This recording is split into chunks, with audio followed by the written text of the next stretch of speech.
Picture this: white sand beaches, warm weather year-round, and endless sunshine. Paradise, right? But have you ever wondered why so many of these sunny places aren't exactly economic powerhouses? Today, we're diving into the surprising reasons why places with better weather often struggle with weaker economies, and it's not what you think. Why is it that cold, sometimes downright miserable places seem to thrive economically, while tropical paradises struggle with slow growth, low wages, and less developed infrastructure? Stick around, the answer might just change how you see your next vacation spot. Let's start with productivity. Studies show that hotter temperatures can actually lower productivity levels. When it's 95 degrees and humid, focusing on work isn't just difficult, it's draining. Researchers have found that for every degree increase in temperature, productivity can drop significantly. The higher the temperature, the harder it becomes to work efficiently. On the flip side, colder regions, though they might be bleak, encourage activity and concentration.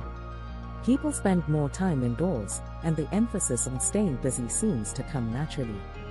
When it's chilly outside, what else is there to do but focus on work? Then there's the tourism paradox. Places with beautiful weather and breathtaking scenery often become tourist hotspots. And while tourism can be a goldmine, it also comes with downsides. Jobs in tourism are often seasonal, and service industry positions tend to pay less. Locals in these paradises might rely heavily on tourism, but have fewer opportunities in other fields like tech, finance, or engineering. So, while millions flock to these warm weather paradises, the economic benefits don't always trickle down to the people who actually live there. And with jobs limited to a few sectors, it's easy to see why the economy might stagnate.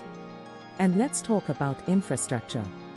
In many warm regions, frequent natural disasters, like hurricanes, cyclones, and floods, make it hard to maintain consistent economic growth. Every year, billions of dollars are spent rebuilding what's been destroyed, diverting funds away from long-term investments that could actually strengthen the economy. Compare this to colder regions, where infrastructure is often more stable and investment can be funneled toward growth instead of repairs. But it's not all bad news. Warm weather places often benefit from a lower cost of living. With fresh food, simpler housing needs, and fewer energy costs, people can live comfortably on less. This quality of life is why so many people dream of retiring in these sunny locales. The slower pace and lower expenses are definitely perks. However, this same affordability can be a double-edged sword. While it's great for retirees and tourists, it can discourage large companies and tech hubs from setting up shop there. Lower operating costs and attractive cities often pull in the big players, but the right infrastructure, talent pools, and working culture are harder to build in relaxed environments. And finally, culture plays a huge role.